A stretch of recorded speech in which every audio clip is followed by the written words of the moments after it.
Hello, everyone, and welcome again to another Teacher Joseph podcast. Today, we're going to continue our study of ways of speaking better, and we're going to look at intonation. As I said yesterday, during the next few days up until the new year, we're going to look at ways to talk better. You know, it seems that communication is not only on our minds. I have a rather strange story from the government to tell you about today, and that is that they're carrying out an investigation to see whether pigeons could carry messages for them in case the internet ever goes down. That's right, if the internet ever stops working, the British government is investigating whether it would be able to use pigeons to send messages to vital points across the UK. And they've already spent £200,000 on this project, and they're currently looking at it along with the University of Bath to see whether it's possible. The idea is that if the internet goes down, our communications infrastructure, how would they be able to send messages in a very quick way? Well, I suppose putting someone on a motorbike wouldn't be quick enough. Maybe a pigeon would be the best way to do it. But I suppose it depends on why the internet goes down. I mean, if there's some kind of weird catastrophe, it could also affect pigeons too, couldn't it? Because they have very sensitive homing abilities. Who knows what they're thinking? But that seems to be big news from the UK, and that's currently being investigated. Interesting, isn't it? Well, we're hurtling towards 2024, and we really hope that your speaking can improve by then. So let's move on to what we're going to talk about today, and that's intonation. Now, intonation, the voice going up and down, is one of the most misunderstood things in British culture, because we do use it, but we use it very subtly. I mean, when I go to the bar or to the coffee shop, it's not common here to refer to a coffee bar as the bar. When we talk about the bar, we mean the pub, okay? So when we go to the bar or the coffee shop, I don't say to the person, "I would like a latte, please." It would be a little bit strange, wouldn't it? I would like a pint of non-alcoholic beer. So we don't use intonation in this way. It's much more subtle. We do use it in this way dramatically to practice and also to get familiar with the idea. But generally, we don't use it a lot unless we're reading the news.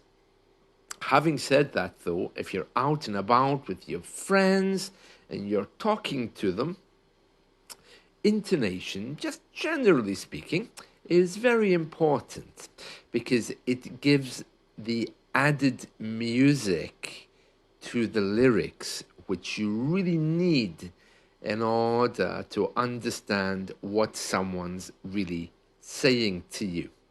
Now, as I mentioned yesterday, you take away the melody from a song and you're left with words which can't really be interpreted emotionally. And it's the very same with speech. There has to be a little bit of intonation there, a very gentle intonation, and you can increase that all the way up to loud and dramatic intonation if you're reading the news, for example. Everything needs to have some kind of intonation. Every statement you make in English needs to have its music. Now, I know what you're going to say. You're going to say, oh, but Teacher Joseph, I'm not musical.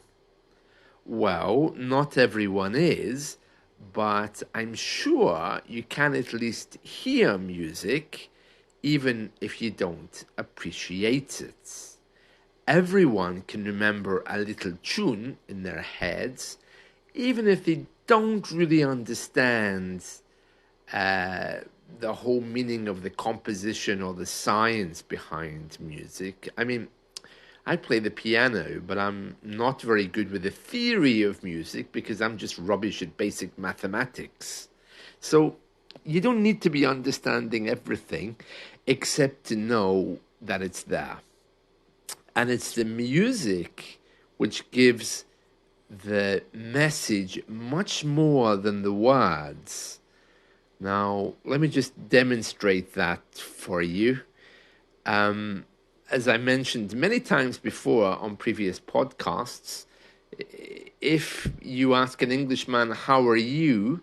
You get the same answer, but the way he tells you the answer will determine what he's really feeling or thinking. For example, how are you? Fine. How are you? Well, yeah, fine. How are you? Yeah, fine. So you can hear there, the word is the same. So you can't rely on it to read anything. I mean, to give you a clear meaning. You can't rely on the word to tell you anything. You have to rely on the intonation in order for you to read the situation accurately. So, fine. Well, fine, I suppose. And fine. Those are three very different states. And it's the tone. One has a large breath, fine, with a downward trend. One is going up, fine. And the middle one has a kind of mixture of both. Yeah, well, yeah, fine, I suppose. But you can still hear that it's something which isn't quite right. And that is what you really need to start reading in order to understand more about what people are saying. Now, I've worked in companies before where they've had Polish people or people of other nationalities who haven't been particularly good at reading what people are saying. And it's caused all kinds of problems because if you're in a team, especially in a British team, everyone's very polite. So you have to know very quickly what someone is saying to you, even though they're not using the correct words. Okay, and if you don't, you can very quickly find yourself in a difficult situation. Likewise, if you only use words and not intonation to speak well, you might find that people think that you're too direct. Now, in the situation which I'm referring to, it was a young lady who didn't smile, didn't use intonation, used one word answers when she was asked anything, and appeared to be quite defensive. But it was only because she didn't know what rules were playing out in the office. So every day her colleagues would come in and say, "Hi, how are you?" And she would respond with, "Fine," in a very cold tone. And then they decided that maybe she wasn't very approachable. So they decided to stop saying hello, how are you in the morning, and just slowly make conversation because they felt her answers were a bit direct. And of course, that didn't really work out. So she was taken away to the meeting room by the boss. And the boss said, "Is everything okay? How are you doing?" And she said, "Everything is fine, but I don't understand why people are asking me if I'm okay all the time. If I had a problem, I would say." So she clearly didn't understand that people were just going through this very polite dance and were using intonation as well. But her responses were not playing that game. And eventually they fired her, saying, "You don't fit into the team," because it looked like she wasn't making an effort to be nice. It's a really sad story, but unfortunately, that's the way politics play out in the office. It's all about power, control, making sure the team is at peace. Now, of course, you don't get anywhere by being nice. Somewhere, at some time, you need to be quite strong just to get stuff done and avoid all of this politeness. And that's fine. To be a good manager, you can do that. But in the first instance, you need to be showing that you're at least approachable.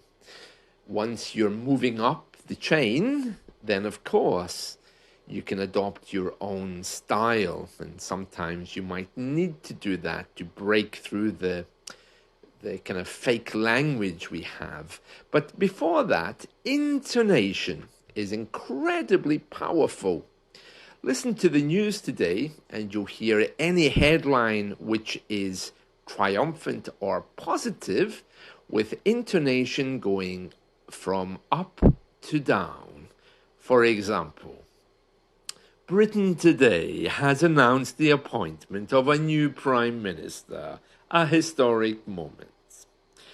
And if you compare that to perhaps an intonation of sadness, in other news today, the Queen has passed away with a much softer kind of tone. Still the same though, is starting at the top and coming down.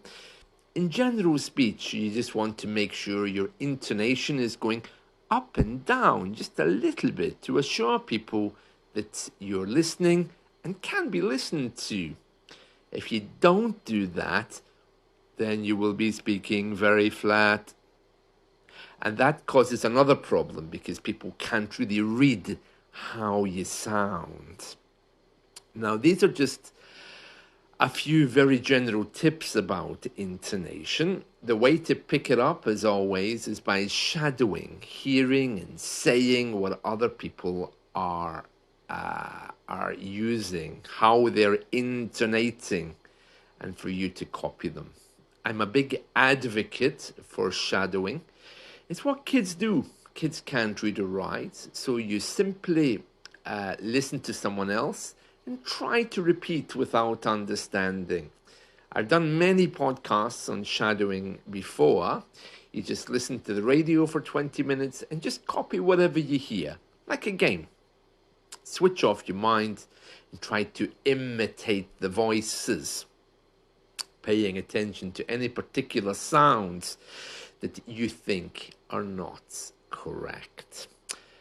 That's intonation. So just listen to other people, notice how their voices are a little bit musical. Now, I know that there are certain countries in the world which think that intonation is a bit fake. And you're probably right. It certainly can be very fake, and it can be used in very bad ways to try to create a mood, for example. I remember once I had a boss that used to always use intonation to make us feel guilty. She spoke to us like children, you know. "We have an English class at 3 o'clock. Please remember to be there on time." And I'm thinking, yeah, well, it's what we always do, be there on time. And I'm thinking, I wonder, does she have a reason to suspect that we're going to be late? You know, so If she had have said, just to remind you, be there on time, nobody would have bothered. But that very soft intonation going up and down to remind us was really bizarre. You know, in England, some bosses often use cliches and have a particular style of communicating as well. It can be a mixture of the way a mother would talk to a child. For example, I remember one boss talking about communications with her boss. I told Daniel, Daniel, I said to Daniel, Daniel, I said, my people are very good people, very good people. Don't punish them. They work very hard. You know, you can hear different intonations coming through there, which came across as being a little bit insincere. So there's no real rule on intonation except that you must use it and you must begin to hear how it can create different moods. There we are. That's it from me today. I hope you've enjoyed this. I'll be back again tomorrow with more communication and speaking better tips. See you. Bye.